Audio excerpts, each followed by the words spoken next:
Hello everybody, it's Keith. Help support the Northeast scene and declare yourself a member today. Subscribe to us on Apple Podcasts or your podcast medium of choice. Rate us and leave a review. Every little bit helps. Subscribe to our YouTube channel. It has every podcast episode plus other exclusive content. Like and leave a comment. Follow us on Instagram and Twitter at TheNEScene. Also, continue to write us at northeastscene@gmail.com. We want to share your experiences as well. And now, here's the show.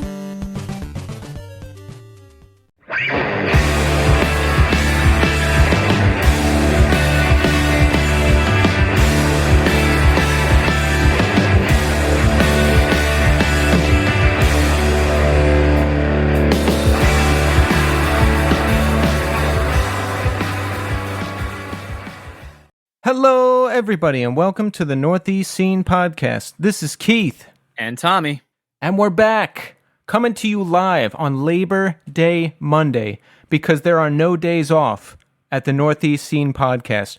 Tommy and I dragged ourselves out of bed at 6 a.m. We labored in front of our computers all day, coming up with the best skits and outlines for the... No, we didn't really do that, but we have been talking a lot today, and it's Labor Day.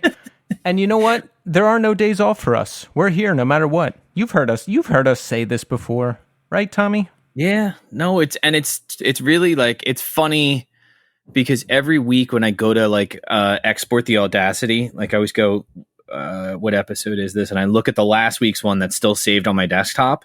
And then I go, Jesus, it's been 79 weeks. Like, holy shit. Like, that's insane. Like, it's really crazy. I think about time in terms of the show now. I'm like, what episode happened when this was going on? What episode happened when this was going on? Yeah, and it's actually funny. We kind of just gauge time of like, when's the last time we did one with just you and I? And you were like, well, we did the one with Kelly.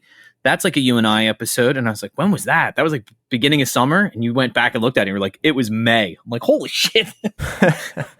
May feels like ages ago. And folks, we have a lot of fun stuff planned for this episode, so strap in. But first, breaking news, I want to mention that sadly, actor Michael Kenneth Williams has passed.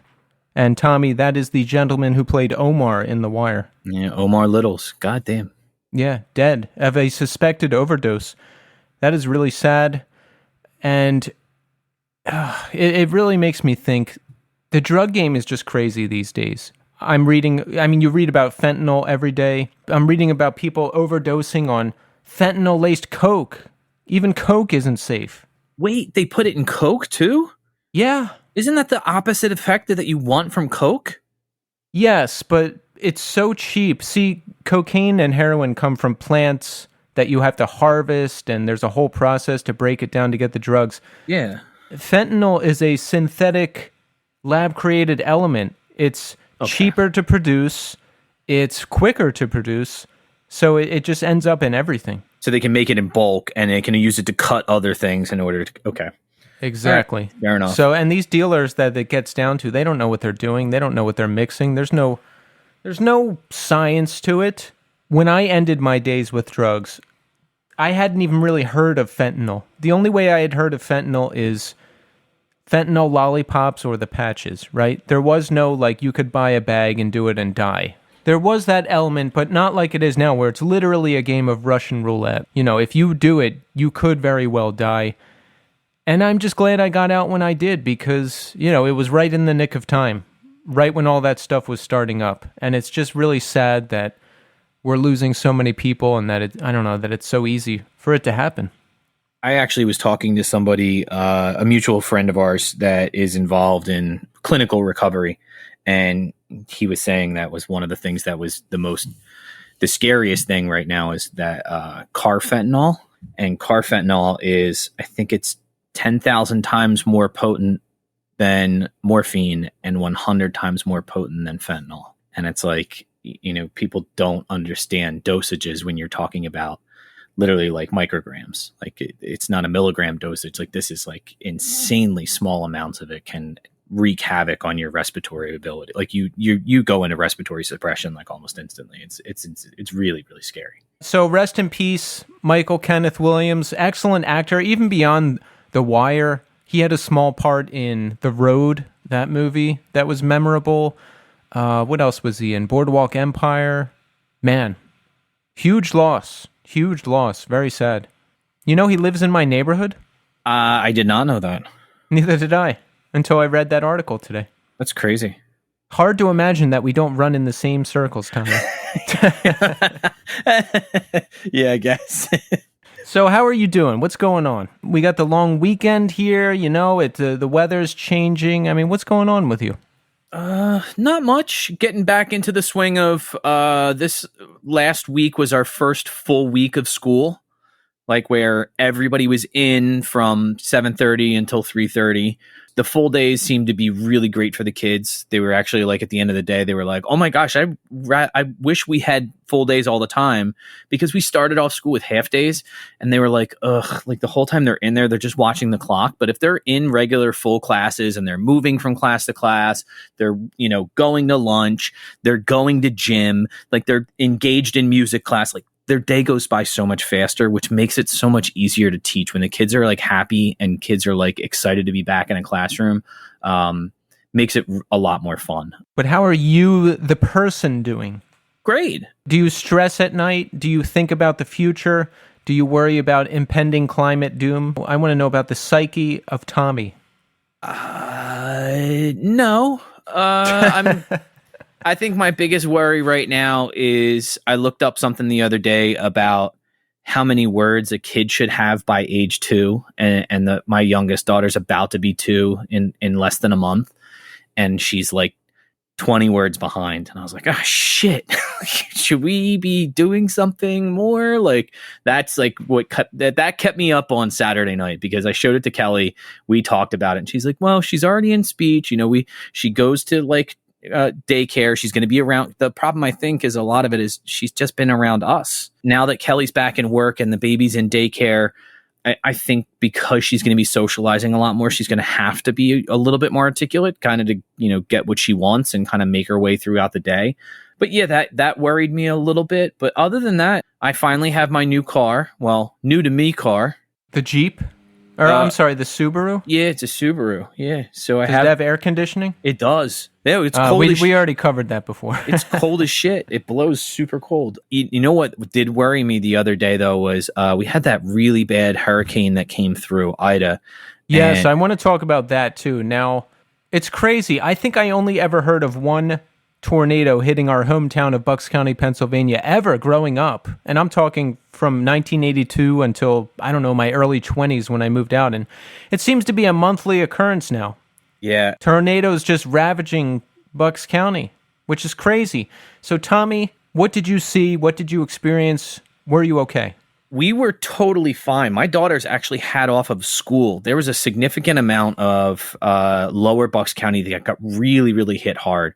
My school actually we didn't have any delay or anything like that, but because I teach in Trenton, I have to cross the bridge in Morrisville to get to work every morning. And the water was really, really, really close to the actual bridge. I've never seen it like that in my entire life. And I've worked there for 9 years. Wow. That was really concerning, because one of the parents actually brought this up during morning drop off. She said, do you guys have a plan if the river crests? And I was like, what? And she's like, they said the river might crest today because the water levels are still increasing. And I was like, yeah, but it's not raining. And she's like, yeah, but it doesn't mean the water levels aren't going to go up still. And I was like, I don't know. I'm not in charge of things like that. I don't know. But that, you bring up an excellent point. Like, from my window in my classroom, I can see the river. Get out there with a bucket, dude. Do your part. Yeah, I was thinking just go grab a mop, like just roll paper towels. Yeah. But no, that was really concerning. And I actually have a significant group of students that live in a section of Trenton called the Island, and they had to all get evacuated. So they were in Red Cross areas. The police came by. There's about 500 homes in that section. They were all evacuated. No, I asked about you, Tommy. You're talking about school. See, yeah, but I ask you how you did, and then you cycle back to school. But it makes me nervous for my kids. That made me nervous. Like, we should have closed school. See, you're so giving that you think of the kids before yourself. But This yeah, is a fascinating psychological study of it Tommy. is. Perhaps it's there is something in there. I don't know. But Yeah. yeah, I was more concerned about everybody being healthy and okay in the building rather than like, oh, am I going to be able to get home on time? Like, it's like, fuck. Were the kids okay at school?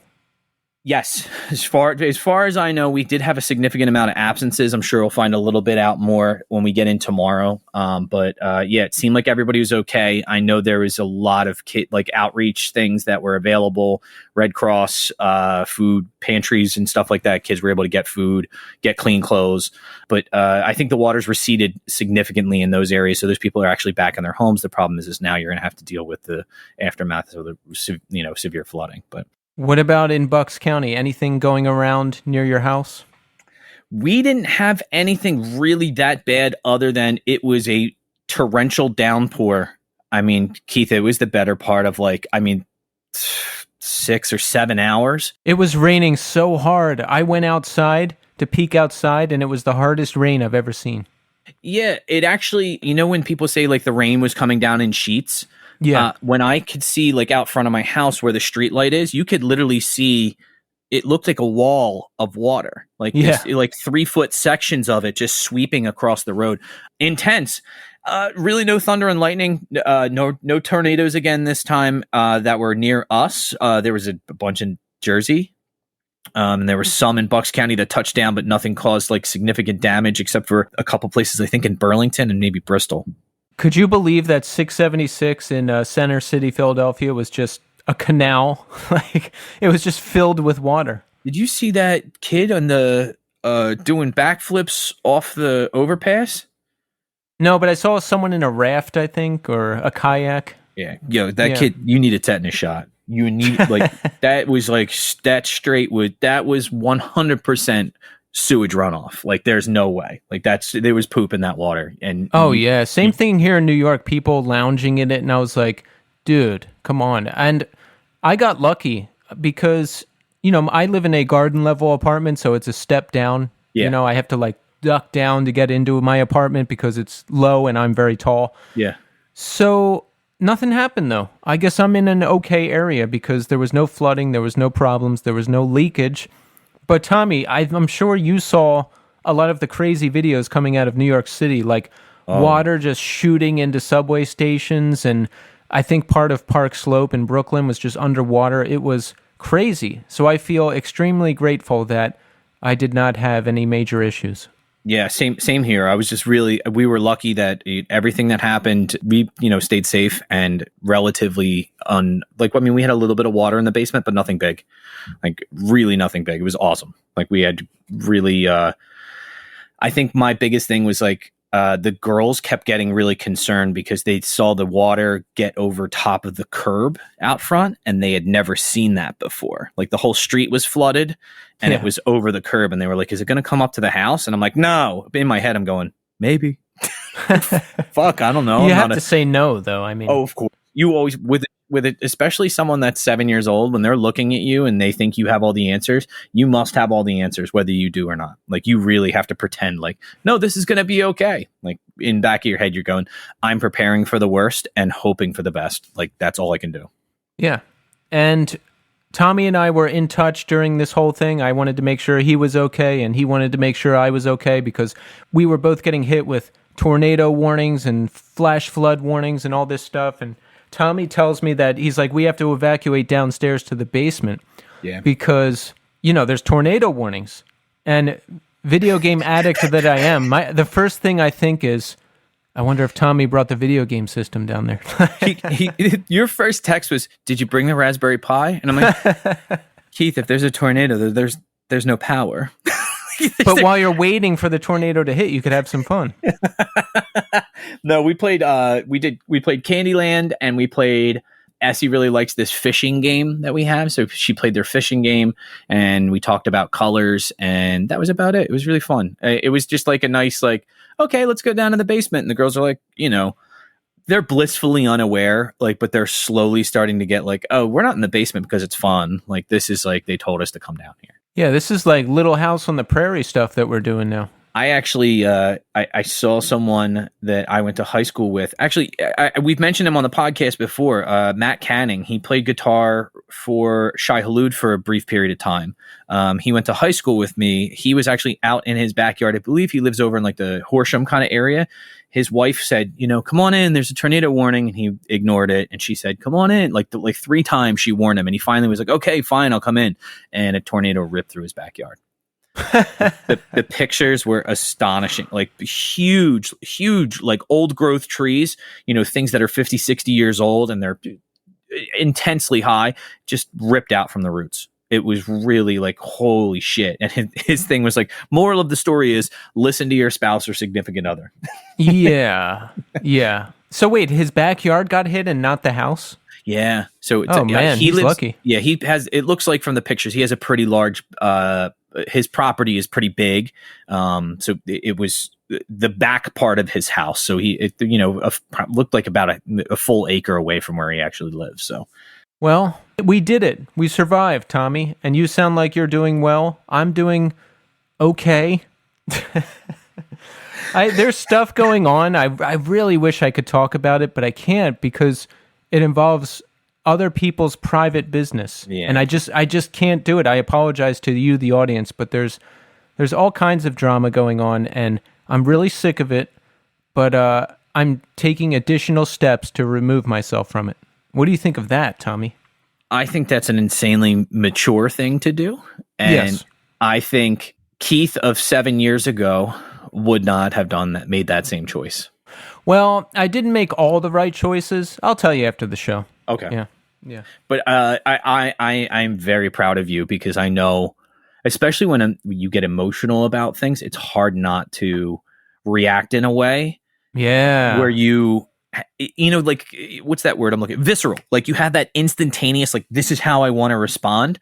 Yeah. But taking that moment to kind of step back and be like, no, I'm going to be the bigger man and walk away. I'm going to be the bigger person about this. Yes. And for the most part, I have been. So props to me. Good.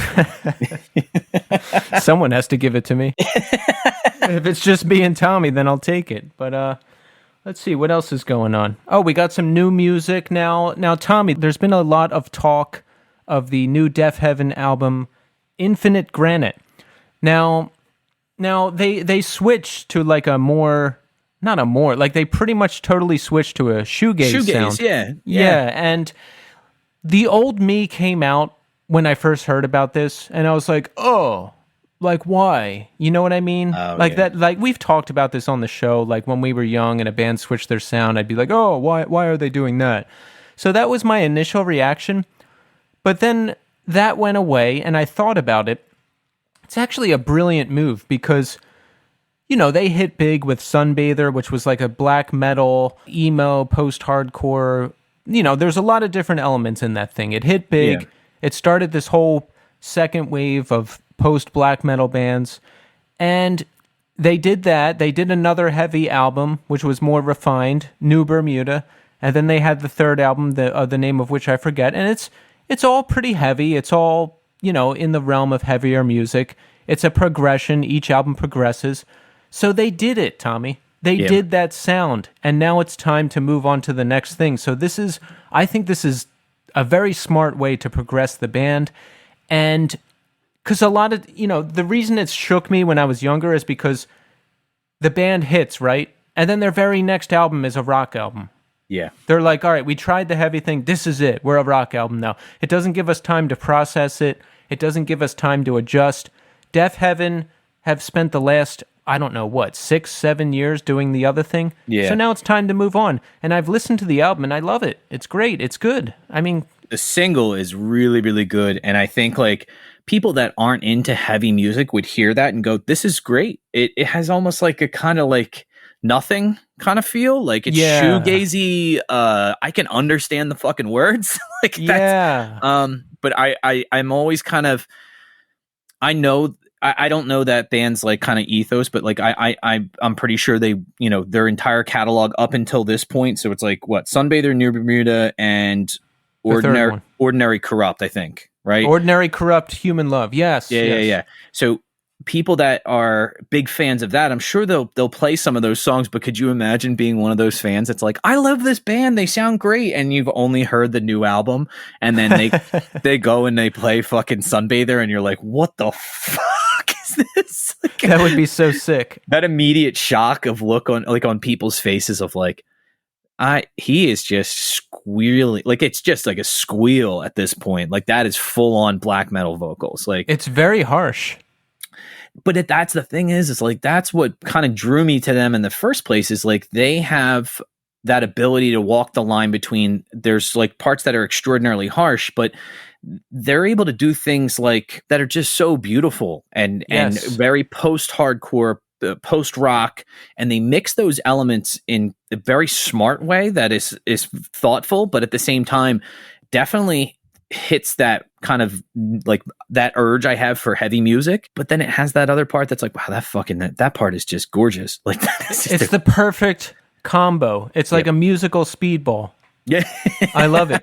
Speaking of which, when the first album came out, I'll never forget this Sunday. Like, I could never get in touch with my dealer on Sundays for whatever reason, but one day I hit him up and he actually answered, and I was like, yes.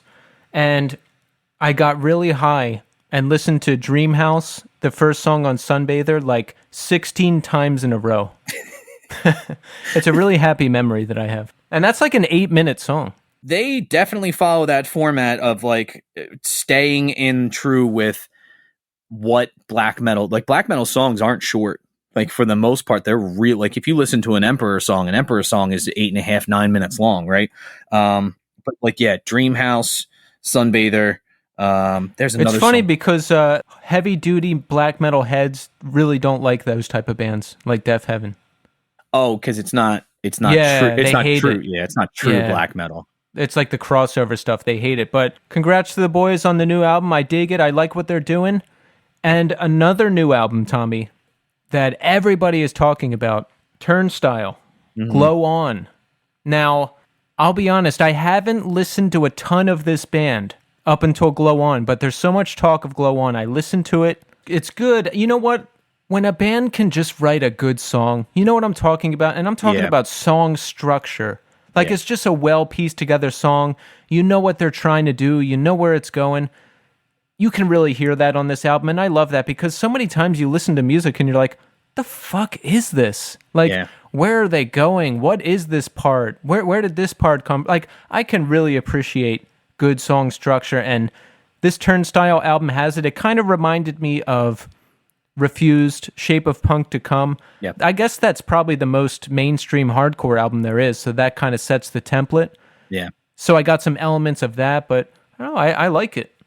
Yeah, they what was the name of that other band? There's another band that did a really great kind of like punk hardcore kind of huge Explosion. Is that what that band was? The Explosion? The Explosion. They did a really good, like, it was kind of like the same idea of the Refuse. Like, it was heavy, but not, let's just put it this way, accessible heavy. People that were fans of like things like Foo Fighters or Nirvana could listen to that and go, oh, okay. They could hear the merit in it. Like, because again, songs were structured in a way that allowed people to kind of have accessibility to it. And it's like, I think that's kind of where they're going with this. This last album is very palatable. Like, people can listen to it and go, oh, okay, like I can hear that. And people that are still like hardcore purists will be like, oh, okay, I can still kind of hear the elements of what I was looking for. I think real hardcore purists will hate it because it's too experimental. Yeah. But, people that can dabble in crossover genres and all that stuff will dig it. Yeah, there's a lot of different elements going on, different vocal styles, different sounding songs, but I like that it's palatable. It's like a nice change of pace. If I want straight up hardcore, I'll listen to Ends of Sanity, and if I want something a little more experimental, I'll listen to Turnstile. And I like the idea of like an exciting. You only see this with rock and roll bands or pop bands, like this whole artistic next level thing. Like, I'm sure Velvet Underground had it back in the day, or I don't know, like Kanye albums. There's like this mystique, this artistic angle and all this stuff. I like the idea of a hardcore band or a heavier band playing into those elements, different styles, different fashions, different levels of art. You don't know what's happening. It's exciting. You know what I'm talking about? Like that kind. I feel like Turnstile kind of has that going on for them too, and I like it. I think One Step Closer kind of walks that same line. Yes. They have that ability to do the same thing where they can kind of draw from different parts of music that, when we had them on, they made it really clear. We play music we like. We're not here to make a hardcore record. If it comes out and there's hardcore parts in it and hardcore kids want to, two-step during this part, that's great for them. But we made the record we want to make. And I think the vast majority of people don't get into music because they want to be millionaires. Or they like people that are in, especially like punk and hardcore, the reality of the type of music they're making, they know that they're never going to sell 1 million records. That's just not where it is. I hope they know. If they don't, they're in for they're in big trouble. Turnstile is 1 in a billion, especially in hardcore, man. Like, forget it. Like to make a career in hardcore is so hard because it's just not mainstream music. Unboxing videos get more views on YouTube than a hardcore band's entire career on Spotify. Do you remember there was that band that came out and their record was so fucking good, Incendiary?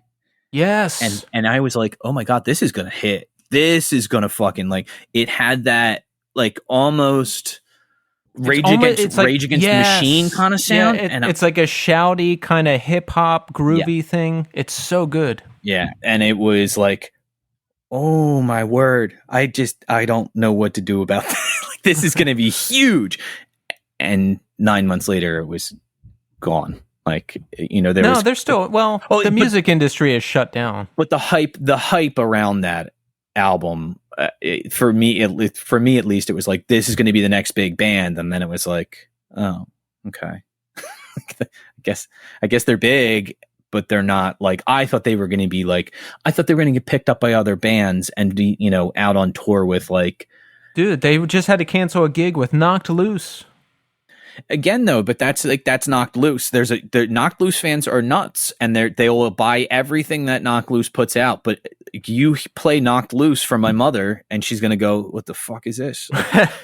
Or even you play it for my wife, she's gonna be like, "I don't like this. The guy's yelling too much. It's too heavy. Why is he barking?" Yeah, it's not for everybody. But I was listening to that Incendiary album last week, 1,000 Mile Stare. Oh, it came out in 2017, so I bet when the next album comes out, it's going to make a big splash. So I love that band. While we're talking about Turnstile, there was the Turnstile mosh pit incident. Now, NME reported that an attendee of a recent Turnstile show in Santa Cruz shat themselves during the band's set. A promoter for the show tweeted, "I can't believe this, but yes, human shit ended up on stage last night during Turnstile. As hilarious as this is, it's also disgusting and extremely unsafe. Please, if you have any idea of who it was, please let me know, as that person should not be allowed at shows ever again." And Tommy, I guess this gives new meaning to hardcore vocalists yelling, "Open this shit up. I want to see some movement."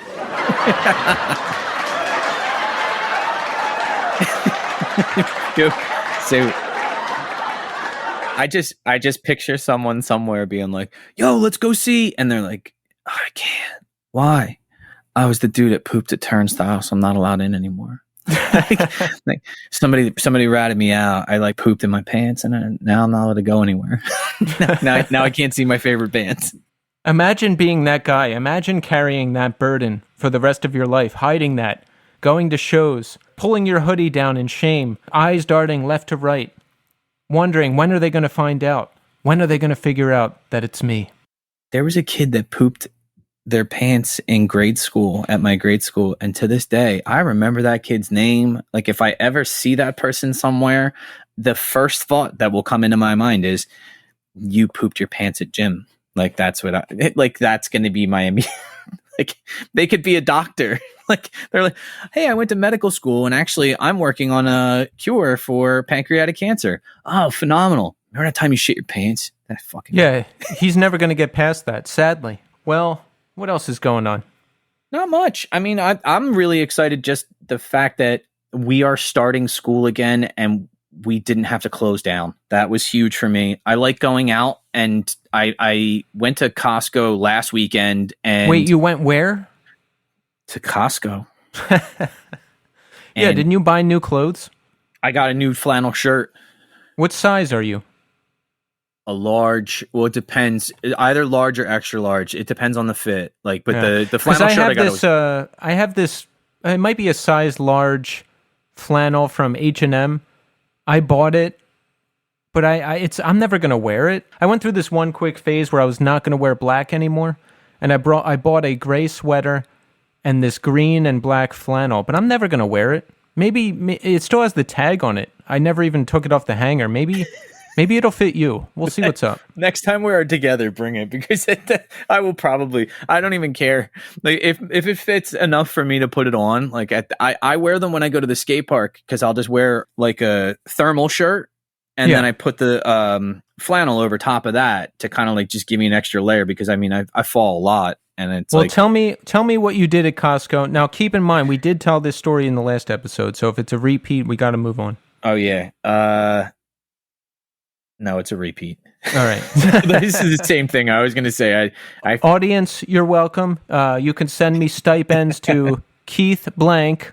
No. Imagine if I gave out my address on the air. don't think anything would happen. No, because you like to do something, you'd have to go to the post office, Yeah. put a stamp on a letter, mail it. I guess they could sign me up for some inappropriate newsletters or something like that. I remember you were like post office adverse. Like you hate the post. Because do you remember when we were giving away all those stickers from we had that pile of ones that Doug gave me, and it was This Day Forward, Audience of One, Boz Henna, and you were like, I'm so glad you're taking care of this. I was like, why? And you're like, I don't want to fucking mail stuff. I'm like, Yeah, I hate busy work stuff like that. Repetitive tasks. It took me 10 minutes. Like, Yo, have you ever been to a post office in New York City? no, I haven't. Yeah. So, when are you going to come visit up here? Soon, I hope. Like my thing is just like I have off the entire week of Thanksgiving. I was hoping I could come up that week. Like Yes, for a couple because days. I'm not going home for Thanksgiving, I don't think. Okay. So, yeah, you have to come up here and experience. I want to get food. I feel like we don't ever go anywhere here, and when we do, we like do takeout. So I'm like, I want to go to a place and eat somewhere. We're going to go. Now, you have to experience the pizza. That's the best. You have to experience the bagels. Those are the best. You'll never go back. And I'll pick out some good restaurants for us as well.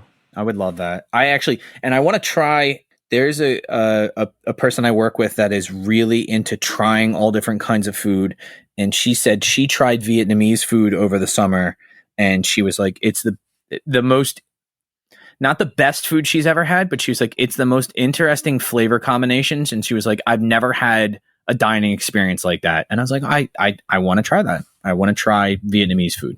Well, we're going to find a Vietnamese restaurant, but right now, you know what we're going to do? Oh Lord. Yeah, I'm looking at the fucking thing. I know what's coming up. Oh God. We're going to see it. We're going to try to call Gary Shaw of This Day Forward because it's funny. What show? We're on the show right now. Yeah. What show? What show? You know, Fucking- I still think I'm so petty. I still think about that and I get mad. I laugh so hard that Gary he just doesn't even think we do anything with this. He doesn't even know, like, this show is like so not a thought in his mind. He doesn't even know that it's a thing. All right, hold on. Yo, what's up, dude? Yo, what's going on? I am actually trying to get the kids starting to get them to sleep, but we don't have milk for tomorrow morning, so I gotta go get some milk. Yo, you're on the podcast right now. Whoa! Hey-o. Yo, every time I call you, you're involved with those kids. What's going on? Are you a parent? No, dude, it's like life exists, man. Kids, they just take all the time and energy out of you. It's wild. Did you guys survive the hurricane okay? Yeah, actually, on my Instagram page, I posted a couple pictures. There was like a river running through our house and our neighbors, and it was wild. But then it started slowing down, so I put the kids in their galoshes, and we were jumping around in the water. I saw that, yeah. So everyone's safe. Yes, we are good. We had a massive flood in the basement when we first moved in, and 4 years later, still paying for it, but we got our sump pump fixed. Tommy wants to know if you're going back to work soon. I'm actually going back to work tomorrow. What, the office? So, yeah, in the office in Center City, full on regional rail, SEPTA. Oh. Gonna suck. Oh, I'm sorry. Important question. This Day Forward reunion, when is it? How close are we? You know what? I would have to defer. Maybe the 10-year anniversary? No, wait, the 15-year anniversary? No, wait. Are we hitting 20 years? I don't know. 2023 will be 20 years. You know, my car was just yelling at me to put on my seatbelt. So I'm living very dangerously, driving without a seatbelt here for this conversation right here, mister. Thank you. Well, listen, I'm going to let you go, but we're going to get you on the show legit soon. All right, sounds like a plan. All right. Good one, guys. Take care. Later. There you go. That's Gary Shaw of This Day Forward. What'd you think of that? It's Gary. He's the same dude, whether you... That's why I like to have Gary on in short bursts like that. One, because it's funny. And I think of him like Bluto from Animal House. Like, John Belushi became such a gigantic character. But if you watch the movie Animal House, he's only in it in very select scenes. You know, if he was in the whole movie, he would have overtaken the movie and it would have been too much. But he's in very key scenes. He's like a quick tidal wave, a quick explosion, if you will. And that's how I see Gary as well. Yeah, and I was going to say every scene he's in, he steals. Oh, yeah. Yeah. From the cafeteria scene where he does the zit thing to the dismembering the horse part, like that, like when they go to like get the horse out of the dean's office, like when he's sneaking around, like that is the fucking funniest thing in the world. Like that. Yeah, and I want to get Gary on the show because I think it would be interesting because he made the decision to get out of music and pursue a quote-unquote regular lifestyle. You know what I'm saying? Family, career, all that stuff. A traditional lifestyle, I guess I should say. Yeah. I'm interested in that. I think about, like, I did the same thing, but not voluntarily. Like, I was in bands, and then I was just like, I'm not going to be in bands anymore. Like, and when did you make that decision, and how? When people stop asking me to play music with them. Yeah, see, that's what gets under my skin. Is like, there are people who just never stopped getting asked. I was not one of those people. I think a lot of people didn't know I played early on, and then later I don't know, I just wasn't in the mix enough. I was always like a flake when it came to like showing up to things and like being on time or being reliable, because I was always like, all right, well, I have school and I have work and I have all this other stuff I'm taking care of. Like, so it wasn't a priority for you. Yeah, it was clearly never going to be a priority for me. So like everybody else was like, look, we can find somebody that's just as good, if not better, and they're actually going to be dedicated to what this is. Yeah, you know what? Now that I think about it, with bands, if I think back on it now, I wasn't passionate about it like I am with this. Oh yeah. Like, we could talk about our passion for this podcast all day, but for the band, I could compare it to, like, the guy who shows up to the 40-hour-a-week job. Like, he always shows up. He always does his job. Maybe he even likes the job, but it's not his passion. You know what I mean? I would always choose staying home and getting high, or going to 700 Club, or going out to drink. Like, that was more of a passion than the band. I drank this weekend. I forgot to tell you that. What? Yeah. What? I had 2 vodka tonics on Saturday night. Well, how was it? It was all right. I mean, you know, my thing with it is like I always fear the hangover, like, or the like going too far with it. So yeah. I'm always very measured when I have, like, okay, I'll have one. And I look at the time, and I think about what I had to eat and stuff like that, and I go like, all right, I can have one more. And then I had one more, and by the time I didn't even finish the second one because it was like 9 o'clock, and I was like, I'm fucking exhausted right now. Like, we were up in the Poconos, and I was helping them. Like, her parents were putting away, they have an above ground pool. Kelly's parents, yeah, and they were putting away the pool for the season, and it's pretty labor intensive. Like, I was crawling under the deck, pulling, you know, like doing, like putting all these like fasteners on and all this stuff, and I was like dirty and tired, and I got in the shower, and when I got out of the shower, Kelly was having a glass of wine. I was like, I'll have a drink, and her mom doesn't always have one, but she likes vodka tonics, or she has Bloody Marys, and I was like, I'll have a vodka tonic. And then, I had another one. And then we watched that TV show, Buying Alaska, about people that buy houses up in Alaska, which was fascinating. And then we went to bed. So were you tempted to have more and more? No, I think that's one of those, I get to the point where I know I got a little bit of a buzz and I just go, this is enough. I have this conversation a lot with people in recovery and who have stopped, doing drugs and drinking and all that stuff. And I say, now hypothetically, I'm not going to do it, but hypothetically, with all the time I have now, not doing drugs or alcohol, and all the skills I've developed, could I have one drink and then walk away? Because, they tell you, oh, if you have one drink, it's going to lead to this and that, and then you're going to relapse, and then you're going to die.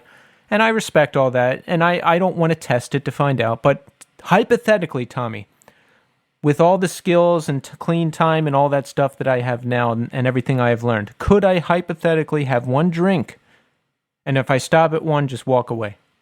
I don't know you well enough in terms of I've known you for a very long time, but I don't know your mental process when you go to drink.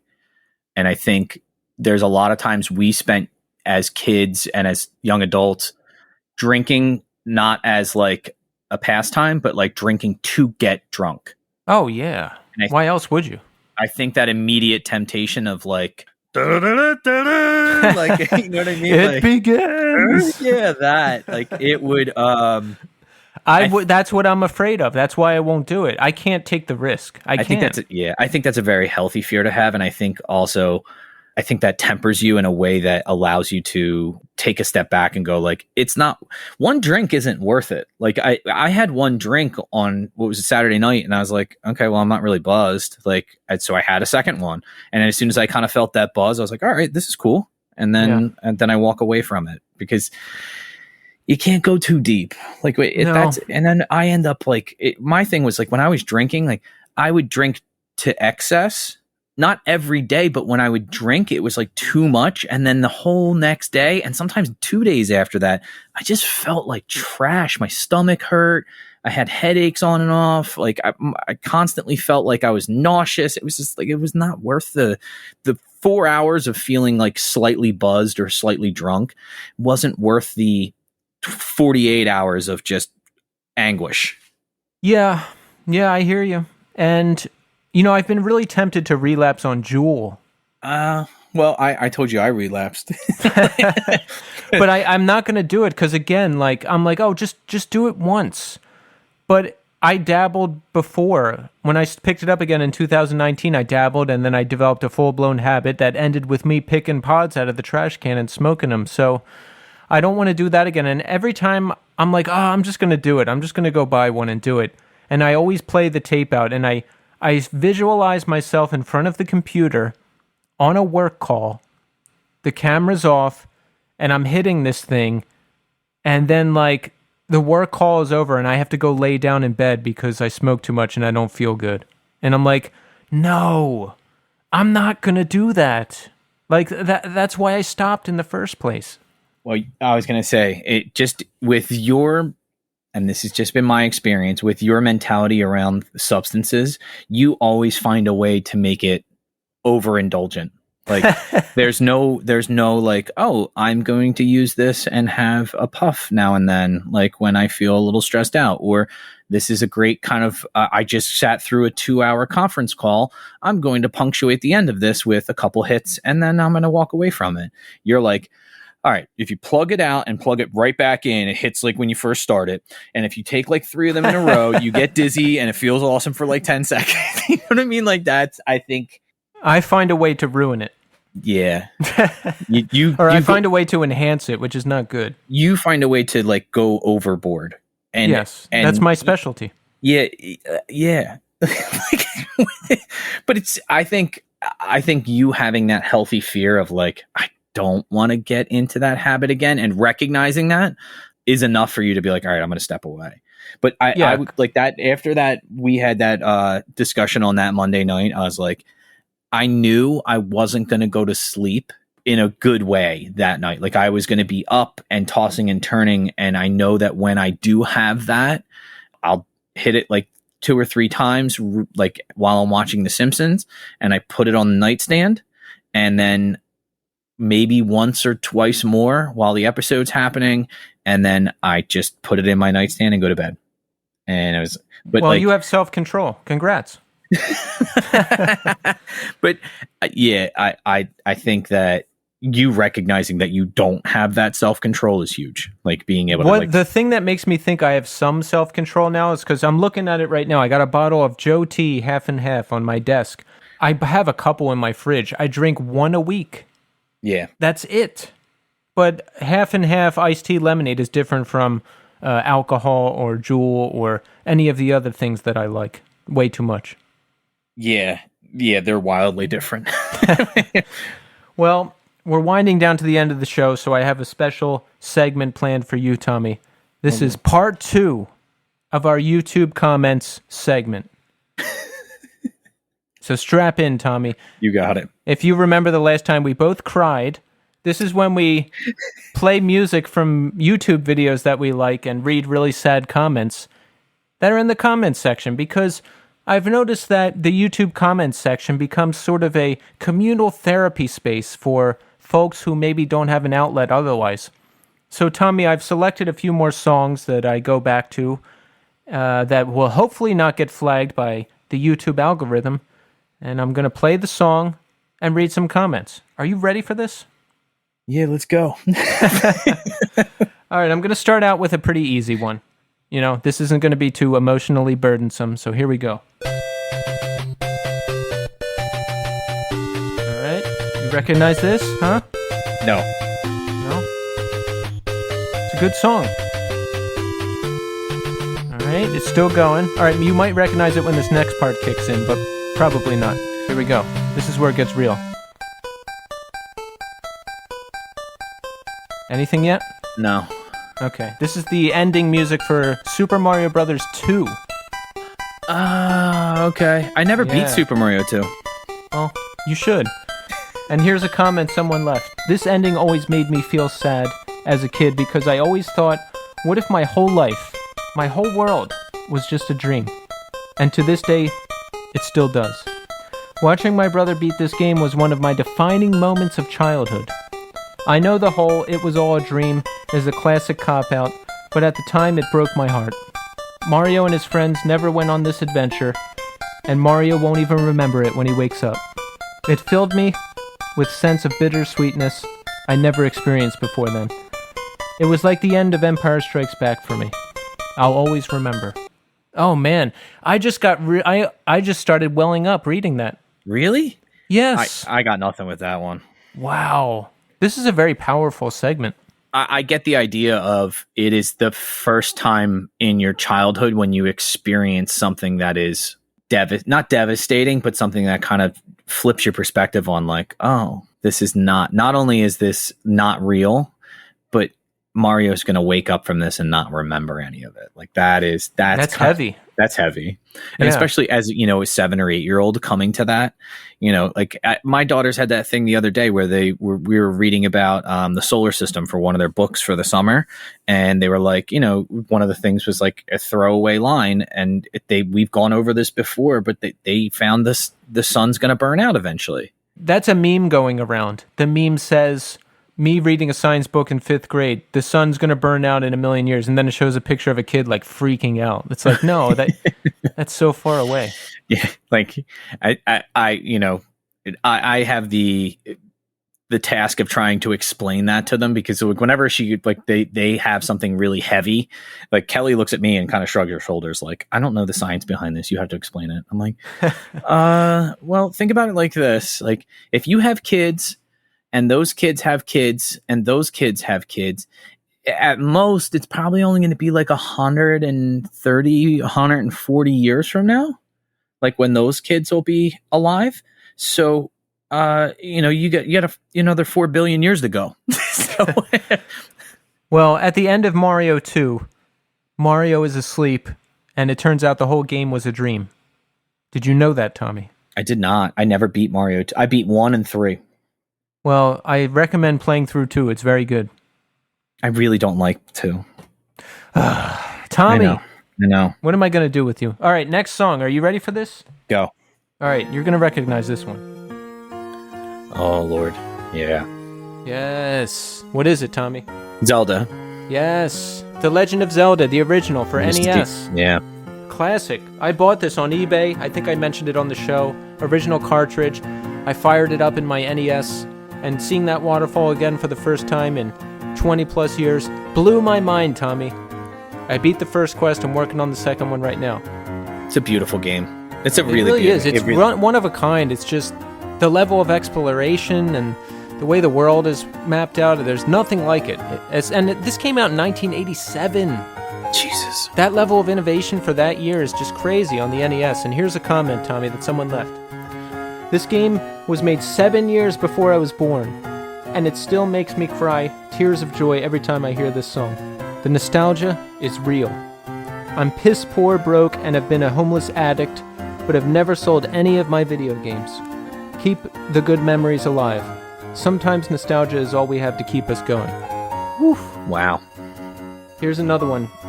Man, this really makes me miss my father. He passed away last year. Things have been really difficult. I searched this in hopes of good memories with him. He only played The Legend of Zelda on the original Nintendo, and he was a beast at it.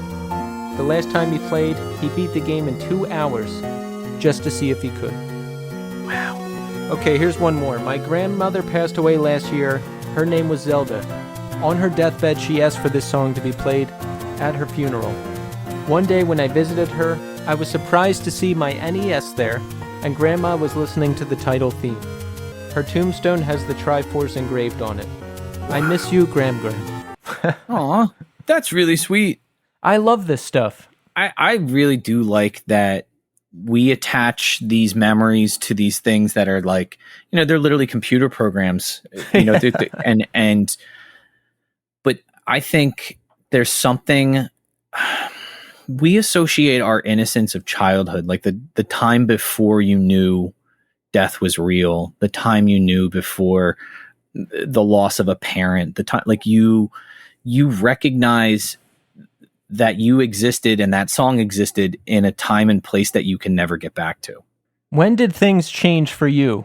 When do you I look back on, I would say pre-6th grade, because the first traumatic thing that happened was everyone in the class turned against me and made fun of me and all day and all this stuff. So I would say that was the beginning of changes for me. But up until 6th grade, I would say things were pretty innocent and fun. And even though there was troubles, it was still cool. What about you? So my father died when I was 5. And then my uncle, my mom's younger brother, became a big part of my life. And he died the following year. So my father passed away in 1987. My uncle passed away suddenly, and it's literally went to bed, said he didn't feel well, and had a massive heart attack in his sleep. So never? I mean, I do recall, I do recall going out with my friends when I was like 9, 10 years old, going skateboarding and skateboarding like all day. I remember one of my friends brought up the point, and he was like, even then it was like, we kind of looked at him like, what? Like, he was like, hey, he's like, when we're older, we'll think back on these times and think about how much we miss this. And I'm like, it's 100 degrees outside. What the fuck are you talking about? Like, this shit sucks. Like, but he couldn't have been more right. Just spending time with your friends and learning tricks and pushing each other and showing each other new things that you found, or, we would bring like a little boombox with us and playing music that we liked. And I really do think about those times as like, that was kind of like the salad days. Like, those were the parts where I really I fell in love with it. And I think one of the things, I actually saw a Facebook memory that came up recently, and Doug had given me a longboard that somebody had left somewhere at his apartment or in the bar or something like that. And I was out riding it, and somebody commented like, "You're the coolest 35-year-old I know," or something like that. Like, you still skate all the time, and you never gave up on stuff like that. And I think when I think about skateboarding, I love the feeling it gives me, but there was also a lot of animosity of like, when people that I spent a good chunk of time with skating, and then I found out they quit, or they weren't skating anymore. Like my biggest priority was let's go skate. Like, and when somebody would be like, well, I broke my board, I'm like, well, fucking get another one. Like, go. So I guess video games for me are skating for you. Yeah. Like it's the thing that I tie to the fondest memories I have. Well, we're going to have to look up some skating videos for next time and pull some comments so we can make you cry. All right, I got one more. This one's going to be tough, as is tradition. The last one is always the hardest. All right, are you ready? Go.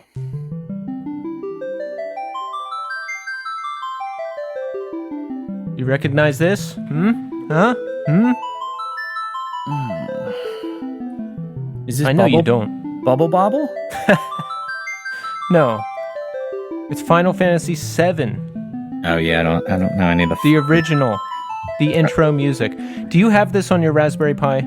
I do. I think you should play it. Okay. It's the greatest story ever told. Like, forget the Bible, forget War and Peace, forget Moby Dick. This is the greatest story ever told. Honestly. Best music, best story, everything. And this comment is going to kill me, but I'm going to read it. Are you ready? Go. All right. Started shedding a couple tears hearing this play. I had to stop. This is my older brother's favorite game of all time. Sadly, he can't partake because he passed away 11 years ago this June. Watching videos of the remake, I can hear this tune playing in my head, but I had to search it up.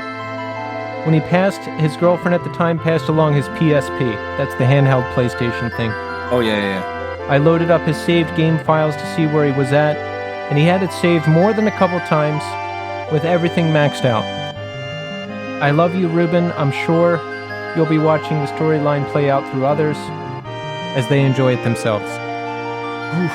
That's beautiful. I was gonna cry, but I just capped it because I just can't handle it tonight. And we don't want to, no one wants to hear that again. I actually think about this. How cool is that you can go into somebody else's game after they've passed and continue on as them? Like, what they didn't finish in life, you're able to go through and do. Or re-experience the same thing and go, I'm going to play up to the part where they played. And like, you experience the same things they did. Like, there is something very sublime about that. Yes. My mind is kind of blown right now. Yeah. I knew this was going to happen, though. I was ready this time. But listen, we have to push ourselves, Tommy. We have to. Because it's entertaining and people can laugh at us.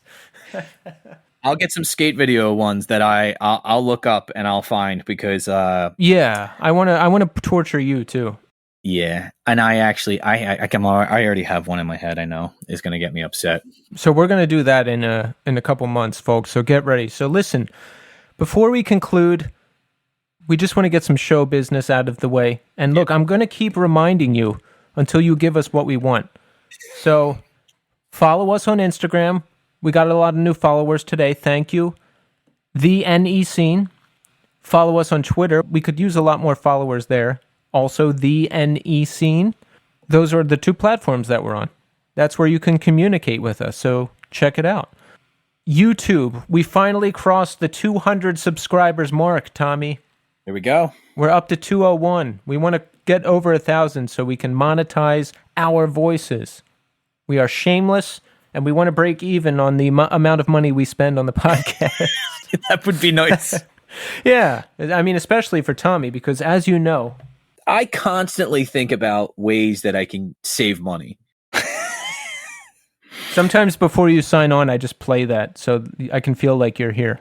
I was going to send you the thing I had from eBay, the how much money I've made off Legos. Oh. Well, we're going to get to that, but we're not going to get to that because we're out of time. But Tommy has some vintage Lego sets, and he's making a mint off of them.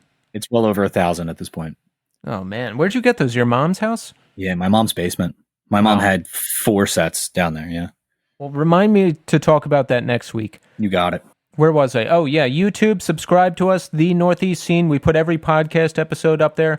Sometimes we put rare demos and other stuff that we have, friends, bands, whatever we can put up that doesn't get flagged. Actually, I have music that's up there that's flagged, but it's not mine, so whatever, it's fine. There's some show videos. Check it out. The Northeast Scene 2021 Spotify playlist. Now that's what you need to check out. Follow it, friend it. I don't know what the hell you do on Spotify. Subscribe. Just click whatever button they give you. All of our guests are on there. So if you're curious about the music that we're talking about, we put pretty much all of it there and other random stuff we like that's not necessarily seen. You know, I'll drop some other songs in there, random stuff that we mentioned. Check it out. I do a new playlist every year. So the playlist follows the show, and I drop all the songs in there. It's a nice, convenient one-stop shop to check out all the music that we're talking about. And what am I forgetting, Tommy? Rate us on Apple Podcast. Yes, rate us and leave reviews. Yes, there you go. That helps us out a lot in the world of podcasting. So if you leave us a review, we'll read it on the air. That's always fun for us. I don't know if it's fun for you to listen to it, but it's fun for us to read them. And, of course, write us. Write us. We want to hear from you. Let us know how we're doing. What do you want to hear? Who do you want to hear? northeastscene@gmail.com. Please email us. We want to hear from you. We need to hear from you. We need your validation. We need your criticism. We need it all to feel alive. What else, Tommy? Did I forget anything? No, I think you hit all. Is there anything you want to say to the people, Tommy? Let me give you some time here. I've been into this dude, David Goggins. David Goggins again? Yeah. So I ordered his You're book. digging right now, aren't you? I ordered his book, and I'm interested to see. It's called Can't Hurt Me, but it's a really cool story about how he went from being like overweight and unmotivated to being like the most dedicated, forceful, almost overly aggressive person in terms of like working out and pushing yourself mentally. And I really am interested in it. I don't think I'm going to become a long distance runner like he is. But yeah, I was going to ask, what is this going to motivate you to do? I think one of the big things that kind of gripped me when I was reading some of this stuff, and I was actually listening to one of the things the other day, is he talks about mental toughness and like how he found his own mental toughness was consistently putting himself in situations that, as he puts it, calluses his brain. Kind of like when you get calluses on your hands stop hurting when you lift heavy things. He was like, I put myself in hard situations on purpose consistently so that when I'm faced with them in everyday normal life, I'm not surprised by it. And not only am I not surprised by it, I'm equipped with the abilities to be able to deal with it. So it's fascinating to me. He was like a Navy SEAL and an Army Ranger and stuff like that. He was like one of these people, like the, top of the top, like kind of elite people. He runs those. Yeah, I remember. We talked about this with Ends of Sanity. Yeah, like the ultra marathon, like runs 100 miles, that kind of stuff. I'm just fascinated by people that can do things like that. And I kind of wanted like a little insight to what that is. And maybe I can apply some of the things to my life, but I don't know. We'll see. Tommy is going to become the top podcaster after he reads this book. He's going to be motivated to do crazy, crazy things. I can see it now. It'll be like Steve-O stunts. Like I'll just like staple shit to my forehead and stuff. Yeah, it's going to be a real circus. Well, look, we're out of time. We hope you enjoyed this episode. I know we did. Did you? I had a great time. Yeah, this was good. We covered a lot of ground, and we're back next week with a brand new, never before heard guest on the show. It's going to be a wild ride, so strap in. I'm going to tease you. I'm going to tease you a little bit to build suspense because I like to do that. So that's it. That's it. We did it, Tommy. There we are. There we are. So it's over, Johnny. Nothing is over. Nothing. All right. We're back next week. So thanks, everybody, for listening. And until next time.